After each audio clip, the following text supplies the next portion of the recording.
This is a Flying Llama Studios production. Visit flyinglamastudios.net for more information.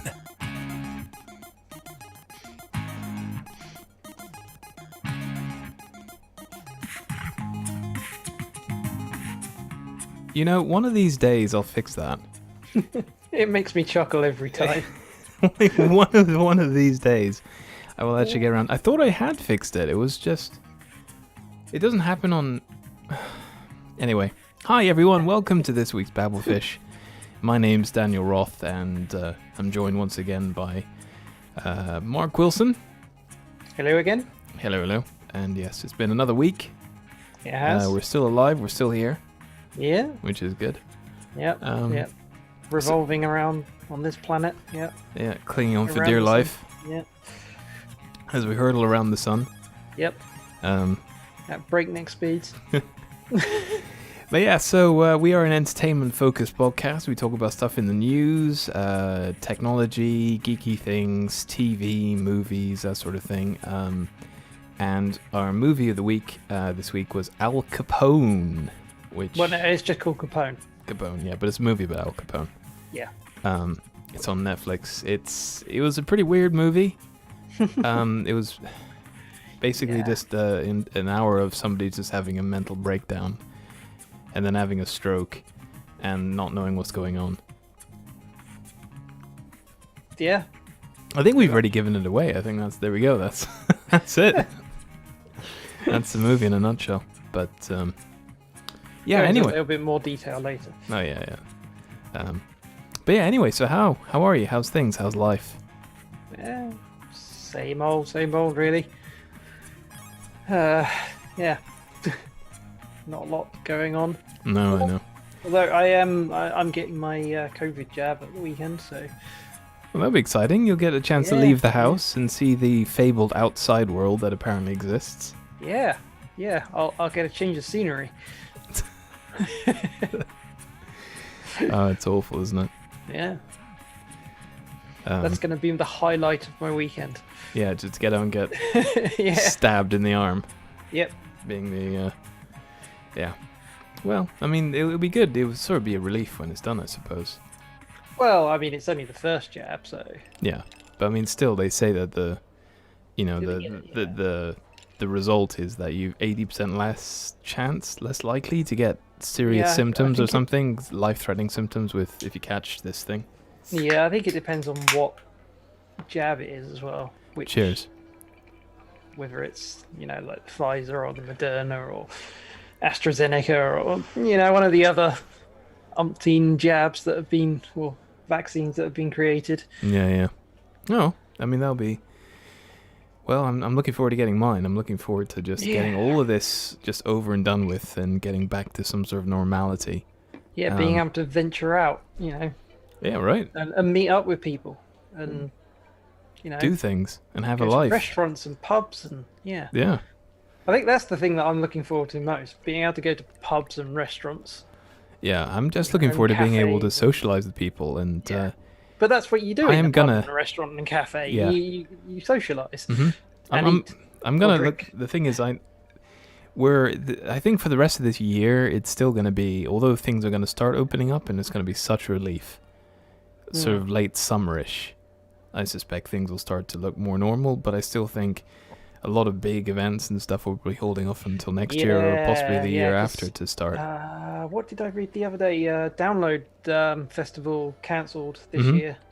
It's weird that some are deciding to go ahead and some aren't. Like, I think Bestival's deciding to go ahead, which is really odd. Yeah. Wow. Or I could be mistaken. Take that with a wheelbarrow of salt. But it just seems really hit and miss as to which events are running, so which ones are deciding to run the gauntlet and which ones are saying, meh, we'll leave it till next year. Festival's towards the end of the summer anyway, isn't it? So well, they might be able to get in there. I think download's a lot earlier, isn't it? So, and they just can't guarantee that they'll be able to do it. So yeah, it's been put off till next year. Yeah, I mean, a bit closer to home, the Great Dorset Steam Fair has been cancelled this year. Got an email through from Martin Oliver about that last week. I'm not particularly surprised. A lot of us were expecting it anyway. Because I Yeah. think, given what's going on, I think it would kind of be a bit sort of It does. negligent to It does make sense. I mean, something like that takes months, if not a year, plan. to plan. So Hmm. um, it does make sense that they would cancel it this year. But yeah, that's been 2 years. Yeah. Everything's been put on hold for 2 years. Yeah. I mean, just think about it. All of our lives collectively have been put on hold for about 2 years with all of this. In one way or another, yeah. But it does mean that certain industries have struggled even more. Mm. I mean, the events industry must be. Yeah, it is really in a bad place. Yeah. Like, there's a friend of mine who's an audiovisual engineer. Yeah. He's had to sell all this stuff because Wow. nothing's going on and he needs to pay his bills. So all this stuff that he was so proud of and spent years saving up for and buying, he had to sell because he's not there isn't any cause or need for it, and he needs to pay his rent. So what's going to happen when things start opening up? I don't know. He's not going to have any of his gear, and he's going to have there's a whole bunch of stuff that I guess you'll just have to rent some stuff and get some money in and do it that way, I suppose, which is what a lot of people in a situation are going to have to do. And it's just, it is, I mean, it ain't great, and I do feel for him. But then there are an awful lot of people in that kind of situation. I mean, there's lots of businesses. I don't want to talk about this. It's so depressing. I think there is going to be very nice to be able to go out to things. I think events in general, whether it be a town fair or just these massive great big festivals, they're just going to be huge because everyone's going to be going crazy. Yeah. Which is why I personally am going to avoid them. Even though I really would like to go to some of these things, I'm going to avoid them because I know that it's going to be carnage. I'm going to be going in the opposite direction. Yeah, I can see how that's not nice, but it's still, you want to get out there and see these things. No, not if there's billions of people and you can't move for people. Yeah, I'm gonna be all right. I mean, as much as I'd like to do these things, I'm gonna wait until all the carnage has sort of died down and people have got it maybe out of their system. I don't know. I think it's gonna take society a while to get over all this. So yeah, take a little while to adjust to actually being able to do things. Yeah, and be able to walk up to somebody and shake their hands and go, hello. Oh, hello. The shaking hands thing. I think that might. I don't know whether that will come back or whether. Of course it will. Whether people will just carry around hand sanitizer with them all the time. I think that'll be for a while. People will be a bit. I think over, give it a few years, it'll get back to normal. You just wander around with one white glove. Or get one of those, those grippy litter picker things. You know those things where with little pincer things on the end, you can just go shake hands with that. Yep. That's an idea. Anyway, so back on topic. I haven't been doing an awful lot. I've just been doing a lot of drawing. I seem to be obsessed by it at the moment. I'm watching YouTube videos and drawing constantly. But it's working. You're getting better. Mm-hmm. Getting a little bit obsessed though, which isn't probably healthy. But I mean, it's something to focus on when I'm not focusing on work, obviously. Yeah. It's good. It's something to focus on. And I have made improvements. I mean, it's not like you're getting to the point where you're just not sleeping because you're doing it every waking minute. Yeah, I'm not that bad. No, so I don't think it's that much of a problem. Not yet, no. It'll be. It's but like I said, I'm enjoying it. I'm really getting into it, and the more I get into it, and the more I learn, the more I realize I don't know. Which is it's good and bad. Because it's like I have this self-awareness to realize how little I know. The last week or so I've been focusing on skeletal structure and muscular definitions and perspectives and stuff. And learning all sorts of new techniques. And it does take ages. You know, look at these things and think, oh, okay, cool. You don't think twice about it when you look at a picture like that, but you don't realize quite how much goes into it and how much thought goes into it. Yeah, but I'm gonna be getting a controller soon, so that's gonna be good. It's this little pad of levers and buttons and dials and twizzly things and pushy things. And the idea being you push all the buttons and you can do like stuff on the drawing tablet. So you can select a different brush or select your eraser or rotate the canvas or zoom in or zoom out, that kind of stuff, without having to use the on-screen controls. So you can just keep your hand there with a pen and just use the controller with the other hand and just kind of do all this stuff. It's going to be good. I think it's going to make it quicker. Well, hopefully. Well, at least hopefully it'll give you a bit more control. Yeah. But it's crazy. Yeah. I mean, it's both good and bad. I mean, it's bad because all my drawing paraphernalia is taking up half of the studio these days. It's just, I've got a mannequin, I've got these weird Michael Jackson gloves, I've got like a load of pens, a drawing tablet, lights. Lights? Oh, well. Yeah. I mean, and then soon I'll have that anyway. controller. Yeah, soon I'll need that controller as well, so I'll need more space for that. Yeah. You got the posable man figure thing, mannequin. Wooden mannequin thing, yeah. Yeah, well, there we go. Yeah, I think that's really about it, really. I mean, it's been relatively boring apart from... Oh, got some news. For those of you following the house buying situation, saga.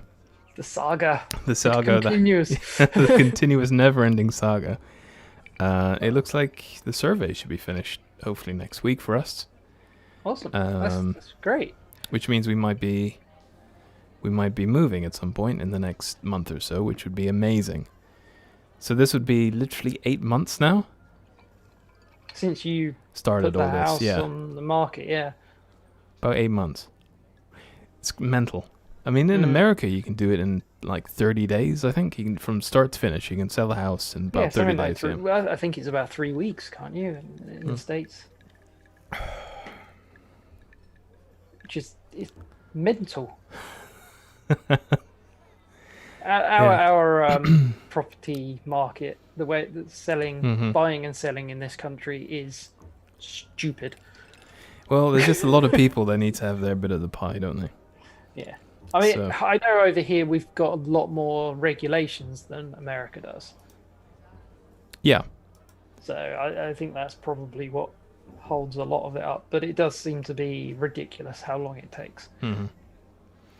Yeah, I don't know. It's just going to be interesting. I mean, if I have to, even then, after we move, even if I have to be cooped indoors all day, at least there'll be a new place to be cooped up in.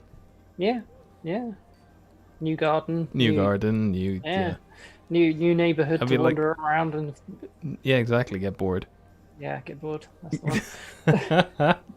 I'd be like, ooh, some different walls for a change. As I stare back at my drawing tablet. Yeah. I saw that yesterday. Anyway, so yeah, that's about it really. I don't really have much in the way of news, but yeah, this week we've managed to find a few bits and pieces to talk about. Well, mostly Stephen has. Yeah. Our researcher. Top researcher. Mm-hmm. Yep. Really useful. Having him do that. I mean... Yeah. Because I think finding some interesting stuff to talk about is actually getting harder and harder the last few weeks. So yeah. Never mind. So do you want to kick us off? Pick an article. Ooh. We need to have like a sound effect, like a clicky wheel, like from the game shows. The spinning wheel. Yeah, Wheel of Fortune. Yeah. We need to do that.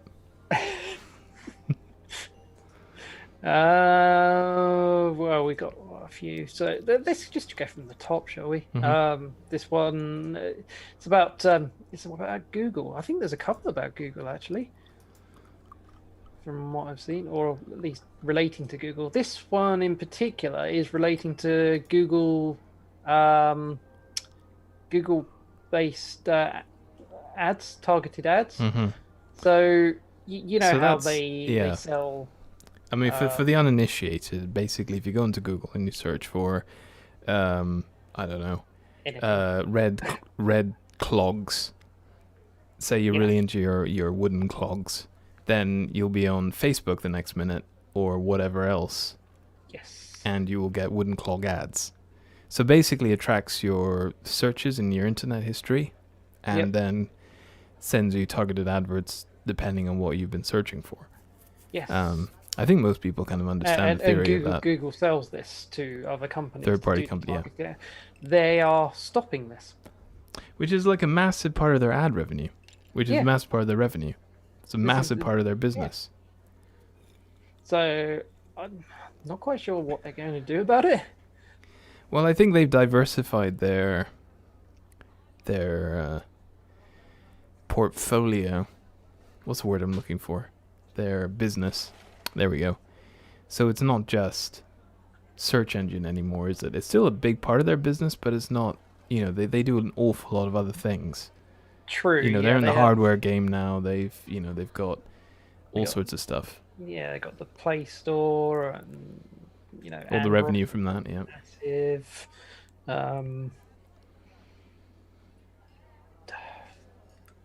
What else they got so much stuff that they do now. Mm-hmm. G Suite, of course, they sell to businesses, so that's going to be a massive thing for them now. Yeah. It's interesting. I mean, so I think they must think that they have a big enough offering now to be able to do this and not. But I don't understand why they would do it, why they would voluntarily shoot themselves in the foot like that. It just seems odd to me because, you know, they're Google and they're in it to make money. So Yeah, it says on here that Google clocked an increase of 22% in advertising revenue to $46.2 billion in the fourth quarter compared with a year earlier. mm-hmm. Damn. That's a lot of ad revenue. Apparently, Google accounted for 52% of last year's global digital ad spending of $292 billion. Wow. Okay. That is going to be a massive drop in revenue for them then. Mm-hmm. It doesn't even really say why they're doing it. No. I mean, it's like there's like a bit in the article here later on that says advances in aggregation, anonymization, on-device processing, and other privacy-preserving technologies offer a clear path to replacing individual identifiers. So are they saying that it is now more difficult to do that because everyone's more privacy-aware than previously? But clearly not.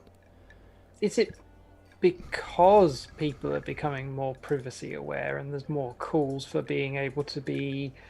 yeah, but they're Google. They can do what they want. essentially forgotten. Yeah, but they're Google. They can do what they want. And, well, yeah.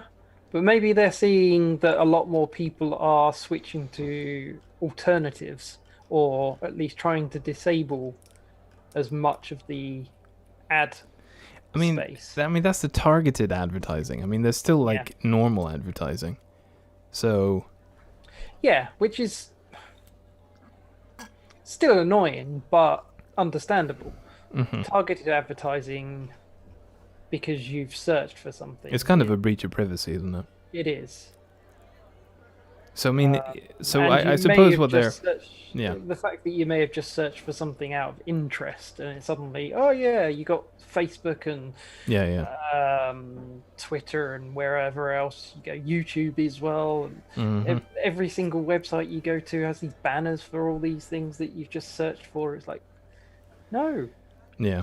don't want them. So I mean, I'm assuming they can still make money from just normal advertising without the targeting. I would imagine so, yeah. So I suppose that's probably what they're trying to do there. I mean, there's a massive report on it. But I wonder if it's got to do with industry regulation, because the whole industry has been trying to shape up for a while now as well. Yeah, It probably is, and as I mentioned before, that people are getting more privacy conscious.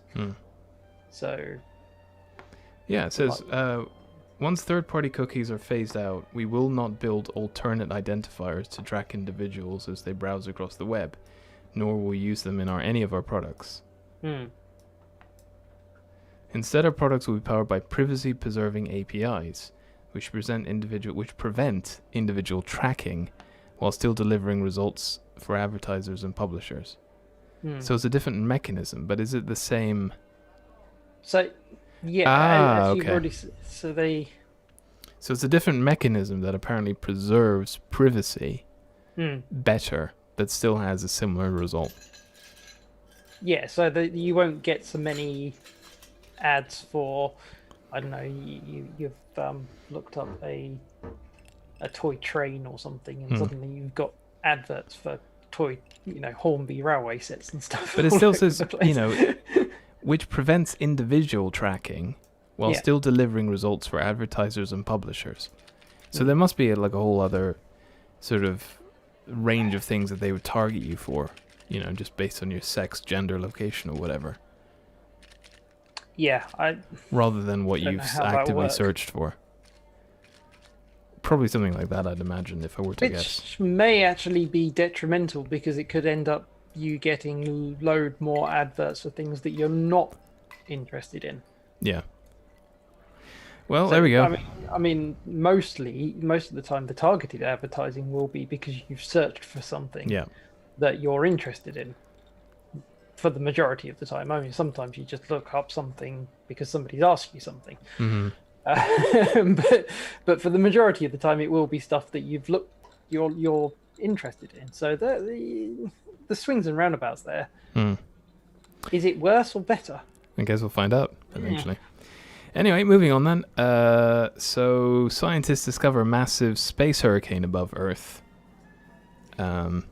Space hurricane is similar to regular hurricanes in many ways, except it's much higher altitudes and raining electrons instead of water, and it's in space.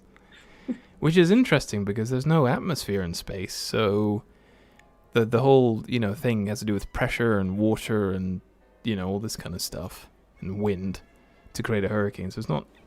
Would it be a...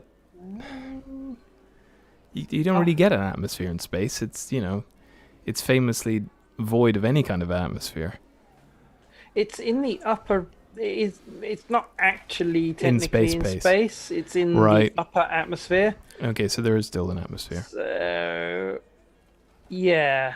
They're calling it a space hurricane, but yeah. It's basically up there. You may have heard of tropical cyclone hurricanes, extreme weather events, blah, blah, blah, but now scientists have discovered mind-boggling new type of hurricane that exists in the upper region of the Earth's atmosphere where our planet's skies meet outer space. People are dubbing it space hurricane. First observations of a space hurricane provide an amazing glimpse of a phenomenon that may be common on planets that host atmospheres and magnetic fields, according to a study published last week. Ooh, so that could be something else to look for, in the search for planets like Earth. Space hurricanes? Yeah, if we can see space hurricanes in their atmosphere, then it's a hurricane in space. Yeah. Space hurricane was similar in many ways to regular hurricane, except it emerged at higher altitude and rained down electrons rather than water. Well, the study focused on inaugural observation of a space hurricane, which was spotted by Defense Meteorological Satellite Program. Scientists have already discovered many more space hurricanes from the data. There are tens of space hurricane events from satellites which have already been identified by our team. So there are multiple examples of it, basically. And now they're aware of it, that they're sort of paying more attention to them. The team's research lies in the interactions between the ionosphere and the atmosphere layer that extends some 50 to 600 miles above the Earth's surface, and the magnetosphere, the region shaped by our planet's protective magnetic field. At the poles, these interactions generate the magical and dazzling auroras that are popularly known as the northern and southern lights.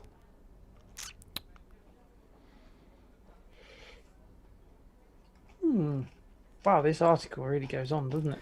Yeah, it does. I mean, it goes into all the science and the, everything else about it. I mean, I find it interesting that they only recently found out about this. Yeah, I mean, it looks as if they've been looking for it, or they've theorized about it for A while. many, many years. So this one that they're talking about seems to have been from 2014. But it looks as if they've been Observed since then. theorizing about this for years before. Mm-hmm. Space hurricanes are likely a universal phenomenon occurring at other magnetized bodies in the universe, planets and their moons, etc., the team concluded in the study.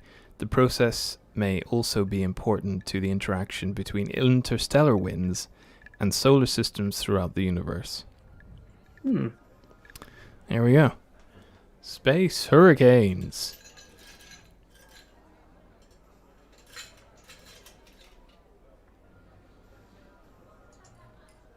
Yeah, Cool. yeah, because it does actually say here about the future research into space hurricanes will also help scientists estimate the prevalence of space weather beyond our planet and even beyond our galaxy, which can have implications for our understanding of alien worlds and the life forms that may inhabit them. So, yeah, it could potentially help our search for extraterrestrial life forms, I guess.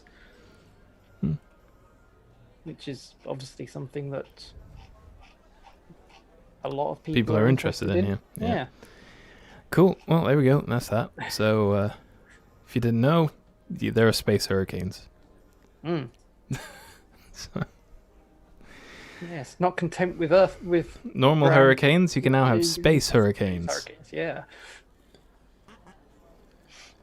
I wonder whether they would affect like rocket launches as well. Probably. Although it doesn't, I don't know. It doesn't mention anything. No, it doesn't, because it's too high in the atmosphere to. I mean, it says it rain downs electrons, but is that going to affect anything? I don't know. Is that going to cause wind? Yeah. I don't know. Maybe we've just gotten lucky with some launches. Yeah. Anyway, so shall we move on?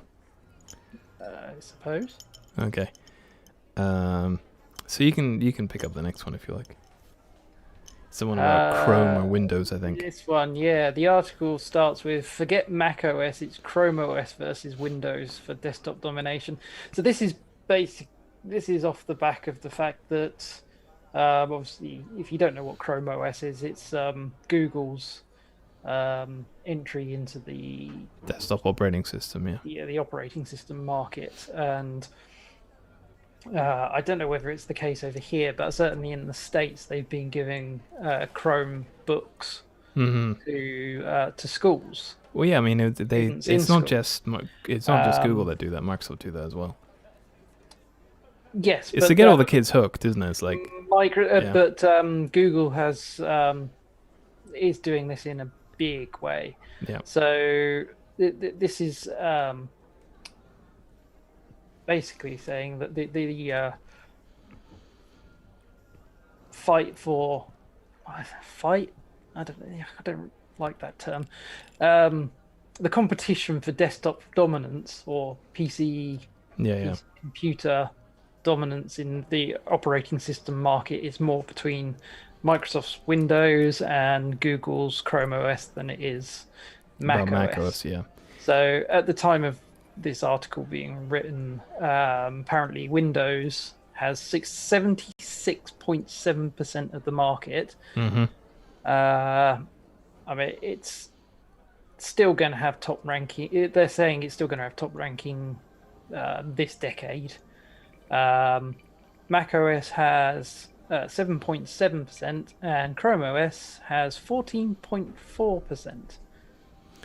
So yeah, it's interesting, isn't it? It's I think it's the thing which is really kind of spurring it on is the fact that Chrome OS has actually come a long way in the Yes. last sort of 5 years, to the point now where it can natively run Linux applications, And Android virtual applications. machines. Yeah, it can do a whole bunch of stuff now. It's not just as limited as it was when it first came out. It's now evolved a lot to the point where you can do an awful lot with a Chromebook now, which you couldn't do before. So they've clearly made a lot of progress, and I think not only that, but there's also been an effort to keep it really competitive. So like a lot of the devices that come out that have Chrome OS on them tend to be cheaper as well, which sort of attracts people to them.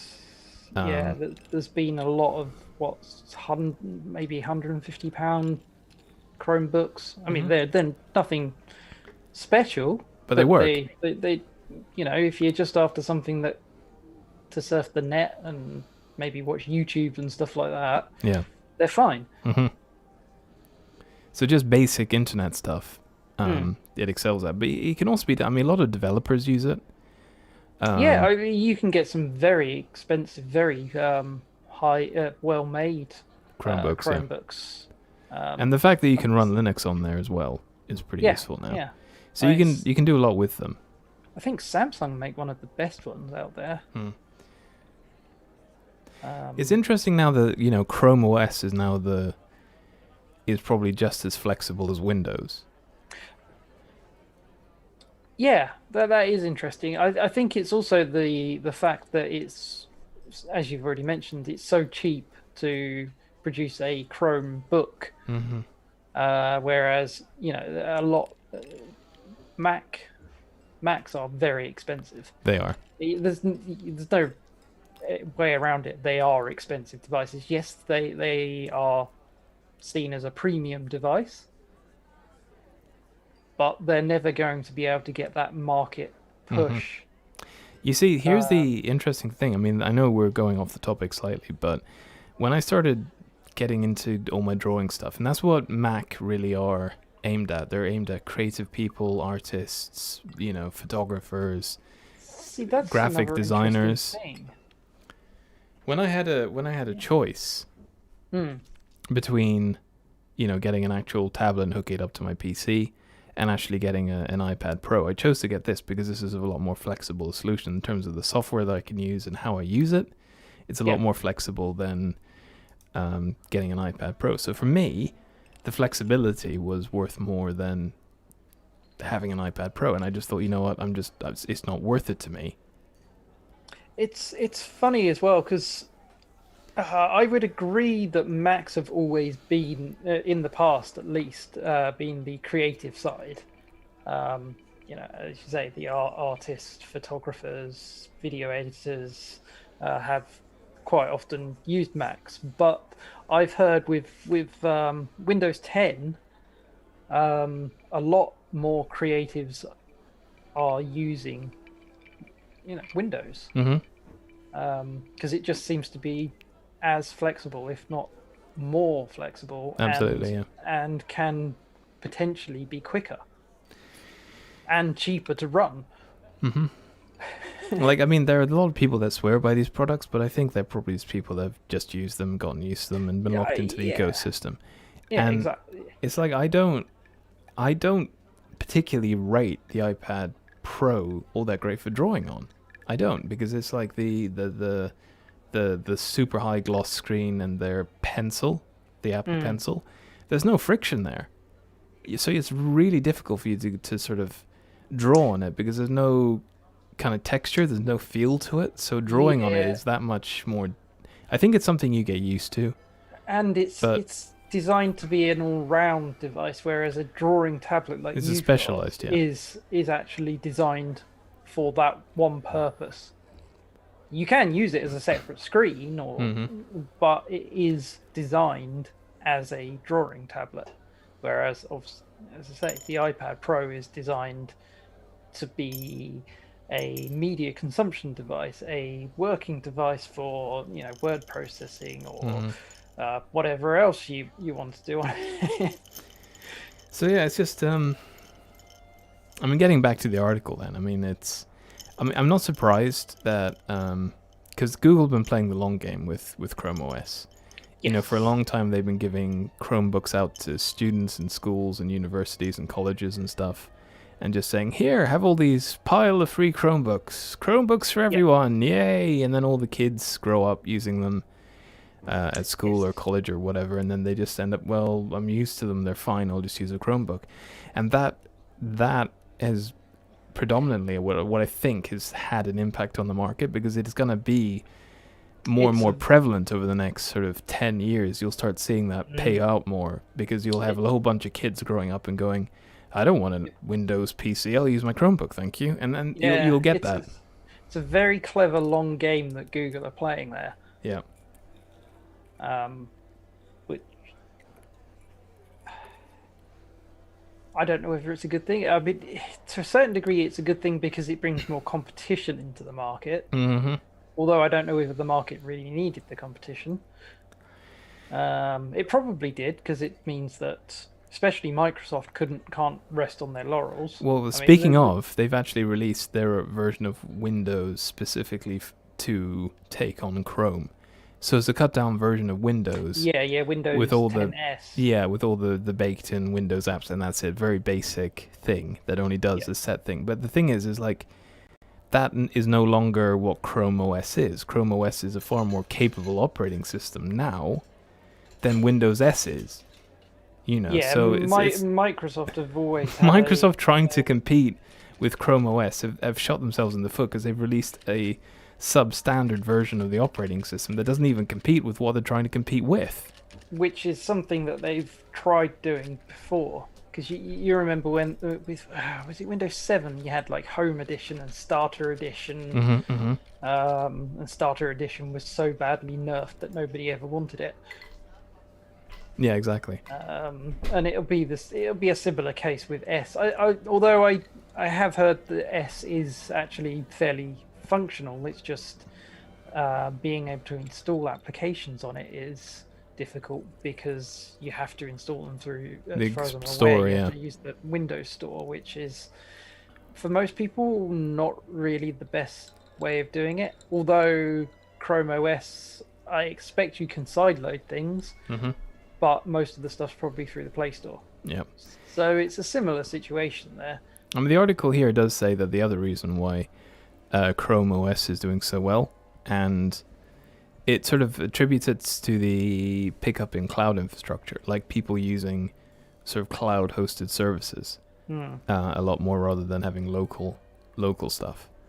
Yeah, because you don't need devices with large storage. No. You just have your OneDrive, your Google Drive, your Dropbox, whatever. And yeah, you just get them from there. Yeah, it's interesting how things have kind of shifted. But I don't know. I mean, I've always been... I mean, you can still store stuff locally on a Chromebook now.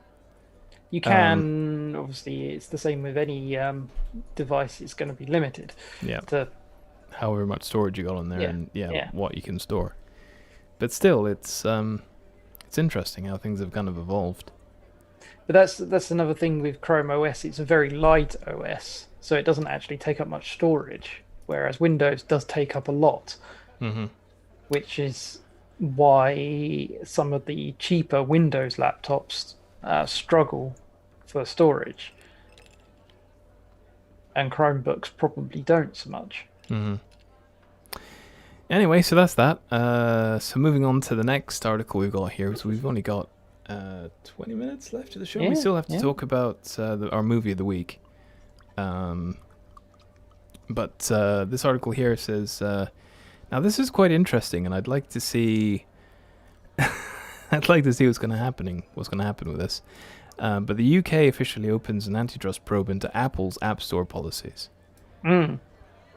Yeah, I saw this. I thought this was interesting. Now, this isn't the first time this has sort of happened, but I think they'd sort of tried to do something like this in Europe. I think they did. But apparently we're doing it now. So Apple is facing yet more pushback in Europe, there we go, over its iOS App Store policies for developers. The UK competition regulator has launched an antitrust investigation into the iPhone makers for alleged anti-competitive behavior. Alleged? I mean, literally everyone knows about it. Yeah. I mean, it's so well documented, it's ridiculous. I think it's not just about their app development, is it? It's everything. The fact that they refuse to use any kind of standardization for charging ports. Well, just anything. Yeah, everything. It's just, very anti-competitive. Mm-hmm. I mean, I'm really not. Yeah, I don't like any of that. I don't think a lot of people like it, but I think a lot of people have just sort of accepted it. The Competition and Markets Authority says it acted after receiving several complaints from developers decrying Apple's unfair terms and conditions. This has been going on for years. Why are they only just now cottoning on about it? I think it's because there's an uptick in Awareness. These awareness and obviously these kind of cases against Apple. So it's other political organizations around the world, as well as companies going up against Apple. It does almost seem as if Apple's taking the brunt of this, but possibly for good reason.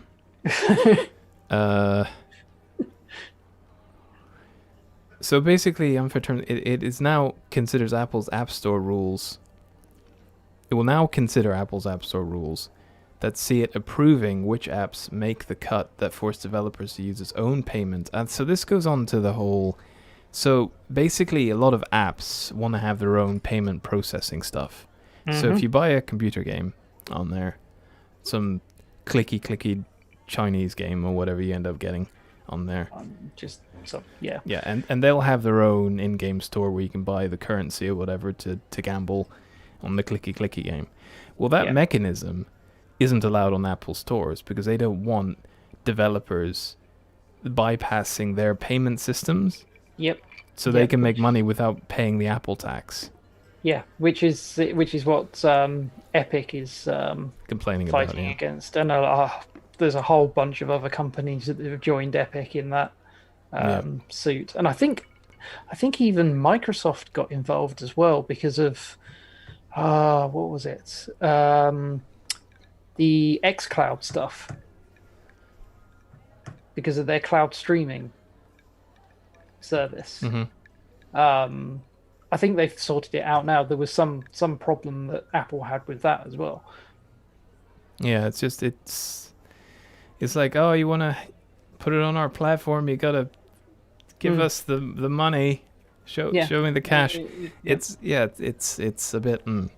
I think it was because obviously with the xCloud, you're paying a subscription for Microsoft Game Pass or whatever. Which goes directly to Microsoft, and Apple's not getting any of that revenue at all. And that allows people to obviously play any games that are available to stream on that platform. So Apple didn't like that. No.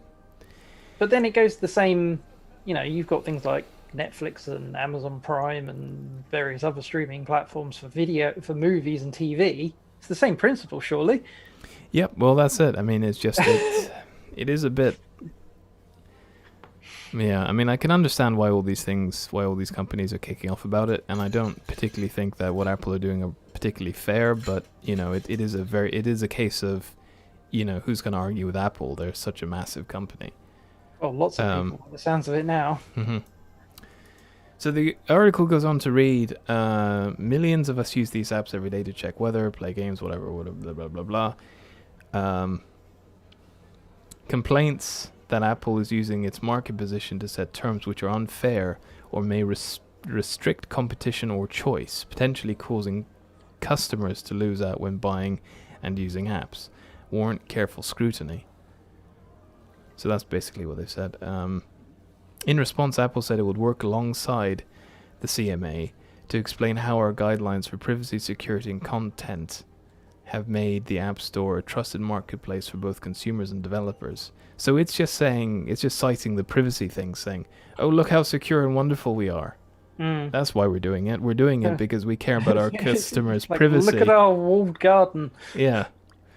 It's got nothing to do with us being anti-competitive. We're just looking after our customers. Hmm.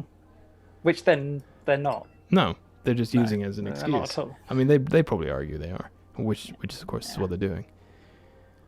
And I think maybe there might be something in that, to a point. I think if you got some disreputable Russian, or no, not some Russian, with some disreputable company on there, whoever they are, wherever they are. Yeah. You know, I can kind of see that possibly helping. You know, it's like you know, you get some scammers or whatever with, you know, a shoddy app.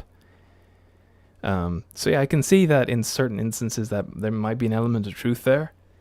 But I think these are big companies we're talking about here, not like bedroom developers, you know, just trying to scam your PayPal details. Because they're basically saying that they're protecting customers against malware and apps that could collect data without consent, which I get, but there's a limit. Mm-hmm. But yeah, basically they've just been facing growing backlash from within the tech industry. Yeah. Over his payment stance. So basically all these companies are kicking off because they want to make money in their own apps. And Apple's not letting them do that. Yeah. And that's kind of what's... So you've just got like... Just hungry hippos, basically. Yeah. It's basically all it is. Because in their fight with Epic, they subpoenaed Valve for what was it, for sales data, I think it was. Mm-hmm. And it's kind of irrelevant because that data is on a platform that isn't mobile. Epic's issue with Apple is their Play Store policies. Valve is a completely separate thing. Yeah. It's a completely different platform. Mm-hmm. I mean, yeah, Epic have got issues with Valve as well, but that's... Isn't there a Steam app? Yeah. There's a Steam app. There is a Steam app, but you... but it's... Yeah, it's so you can just look at your... maybe they'd like to do more with it. But yeah, there isn't really anything. I can't see how it's really relevant. Yeah, who knows? And a lot of that data is already available. I mean, Valve make that data, a lot of the data that we've asked for, available anyway. Yeah, it's just interesting how everything's kind of developing. And I think you're going to see a lot more of this. It's basically just people competing for market share and trying to make more money. And that's basically what it boils down to. And I think there is probably an argument to say that, you know, Apple are doing it for reasons of, you know, customer care or whatever, for privacy and whatever concerns they may have there. There's probably an argument there, but I think they're hiding behind that argument. That's sugarcoating it, really, isn't it? But we don't know. I mean, who knows? Who are we? They're not really doing it for that. They want to keep their walled garden. They want to keep their profits. Yeah. That's the reason they do it. Yeah. It always comes down to money, doesn't it? Yeah. So it's always what it boils down to at the end of the day. Anyway, so we've got a couple last articles here, and we've got about 10 minutes left of the show. So, I mean, luckily we don't have at least I don't have a whole lot to say about the movie Capone. So I don't think that'll take too long. So I think let's just give it another 5 minutes. Let's read the Amazon article's pretty interesting. Do you want to do that one? We could do. So Amazon has opened up its first UK checkout free grocery store in London. Yep. So they opened up some in the States, I think, last year. So this is their Amazon Fresh thing, supermarket. I'm not quite sure exactly how it works. It looks as if you scan your phone as you go in with a QR code. Yeah. And then you just walk around the store And just putting stuff in your basket, and then walk out with, well, I say without paying, but you don't go to a checkout and pay. No, You just I think scan the stuff. I think you scan this thing with your phone, don't you? Probably, Yeah. I'd imagine, and then it just takes the payment. I mean, it's going to be interesting to see how they sort of secure that, because I can see that going horribly wrong. I can see people trying to take advantage of that. Well, I know that it's been in America since 2018, so I imagine, seeing as it's been around since 2018 in the States, and they're happy to open up one this one's in West London Borough of Ealing. If you wanted to go at some point when you're allowed to travel, just to see this. I mean, I'm not really that interested. It's basically it's just another supermarket, isn't it? But it's just with a bit more automation and Amazon stickers on things. Yeah. So it says here, instead of paying at manned or self-service checkouts, AI-powered sensors track the items you pluck from the shelves and put in your basket, and charges are automatically applied to your card at exit via the Amazon Go app. Wow. So sensors track where you are, track what you pick up, and charge you for it automatically. Yeah. Wow. Our Amazon Fresh store in Ealing is the size of a typical convenience food store, which is roughly 2,500 square feet. Amazon wrote, we're excited to bring the concept into the UK and look forward to opening additional stores throughout the London area. It's always London, isn't it? Yeah, well, it is London. It is, the capital, so of course there's going to be...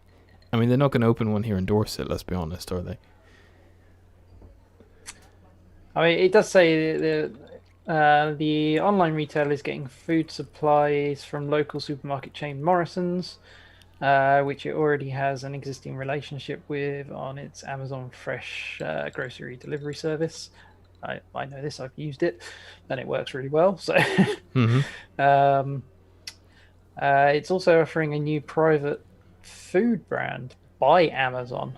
So that sounds as if it's a bit like the Amazon Basics sort of brand for food, yeah. Or the Amazon would take over the world if they could, wouldn't they? They really would. I mean, it's like they're going for it. I mean, it's crazy, isn't it? Yeah. Yeah. So they've got the standard fare of stuff, grocery items, by the sounds of it. They've got freshly prepared meals as well, and everyday essentials. So Sainsbury's have launched something similar as well. Cashierless grocery store in 2009 hopes of building the popularity of self-scan shopping. So it's not as clever as Amazon's implementation, but it basically means that here's your app, you scan your stuff, you pay for it with the app.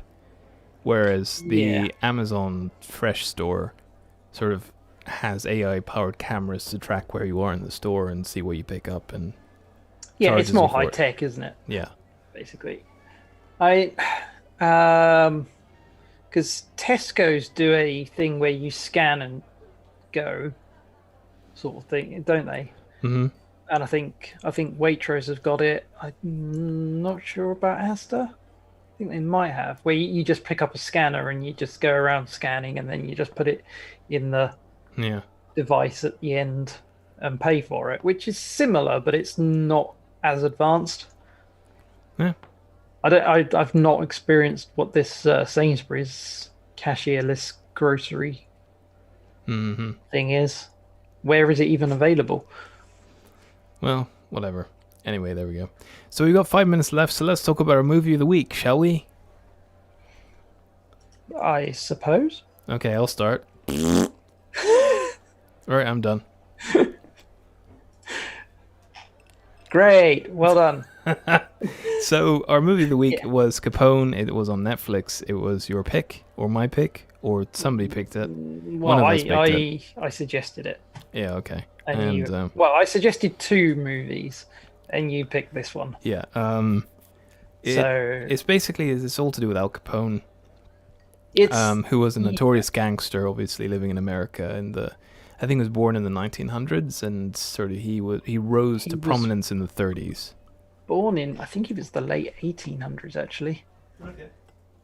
Let me just check that. Yeah, he rose to prominence in the 30s. Yeah. I say late 1800s, 1899. You couldn't get much later than that, could you? No. And he rose to prominence as during the Prohibition. yeah, as it's sort of smuggling alcohol and stuff. He basically was like a gangster. Yeah, And he was. He was. he controlled head of, mafia boss. Mafia gang in Chicago. Yeah, Yeah, that's Chicago. right. So he had a lot of money, he had a lot of power, he had a lot of influence. Yes. And after he got thrown in jail and all the rest of it, he had a lot of his assets and money stripped from him. And then when he sort of was released from prison, he was basically a shadow of his former self. Well, yeah, it was when, because he, what was it he got? Whilst he was in hospital, in prison, he was diagnosed with, what was it? Trying to find it. Well, Something. syphilis is one of them, Yeah. but he had something else as well. So he wasn't a well man, basically. No, he got very sick, which essentially led to him being released. Yeah, and he was at home early. with his family. He didn't have any money, and basically he was really sort of hallucinating, and he was having strokes, and he was falling over, and he was imagining things, and he wasn't all there in his mind. He was all over the place. He couldn't really focus on anything. He sort of had Here we are. Yeah, neurosyphilis. He got. ooh. Yeah. So yeah, I mean that explains all that. And so basically he was seeing things. He was he wasn't all there. He was. Yeah. And of course his family tried to look after him as best they could, but he just he had these bouts of lucidity, and then he had bouts of anger, and then he had flashbacks from all sorts of stuff. And so basically we're just watching the slow decline of this man who had been a very prominent figure in his lifetime. Well, in society, he was a prominent leader. Yeah. And then to get this disease. Yeah, and it basically follows the story of him just trying to battle with all that, and trying to just keep some sort of a grip on reality, all the while losing it, and people hassling him about the supposed $10 million that he hid somewhere. So he was having all these interviews with police that were coming over saying, "So tell us, Mr. Al Capone, where did he hid the money?" And he was like, So just this, drooling. Yeah. It's shadow of his there's a lot former of self, yeah. violence there as well. His life was actually very violent, but in the movie, because this movie is basically the last year of his life. Yep. And eventually he dies at the end. Well, and that's that. Yeah. So, yeah, basically you're watching an old man with neurosyphilis die for an hour and a half. While people hassle him about money, and his family just sort of look on in horror. Yeah, and apparently most of his family, well, as you'd expect, they changed their names after to died and moved away. So I don't really know what happened to a lot of his family. They just moved, I think. They just moved all over the place. But anyway, that's it. That's all the time we really have for this week. Really, it's a sad story. Yeah, I didn't particularly find it. It is a sad story, I suppose, in a way, but he wasn't a particularly nice man in his life. No, but so of course I feel sorry for him, because it's a pretty nasty way to go, I'd imagine. But at the same time, it wasn't a particularly interesting movie. You could argue it's karma. Yeah, I don't know. I didn't find it that engaging. I didn't really find it all that interesting, honestly. I just thought, okay, well, here we've got a man who's clearly not all there having strokes. All right. Yeah, pretty much. All right. Cool. Well, that was Capone. It's available on Netflix. I mean, if you're interested in Al Capone, maybe. I mean, it tells that part of his life. It's not a particularly interesting part of his life. It's just him sitting around. Yeah, I think I'd prefer to have seen a story about his rise. His height, yeah. Rather than, the last year of his life. Yeah. Yeah. Cool. Well, we are officially out of time, so it's time for us to disappear in a puff of smoke, I suppose. So, thank you very much indeed for listening. Thank you indeed for watching, if you're watching on YouTube or Twitch. Don't forget, if you hit that like and subscribe button, if you're watching on YouTube. And thanks to Forest FM. That's it. Stay safe, stay sane, stay healthy. Eat an apple. Here we go. That's our advice. You've got an apple there. Yeah. Cool. Don't forget, as always, you can visit our website, flyinglamastudios.net. That's flyinglamastudios.net. Or our email address is flyinglamastudios@gmail.com is our email address. And if you'd like to send an email to that, we'll get back to you when we can, I suppose. So that's it. Take care, and we'll see you later. Bye. Bye.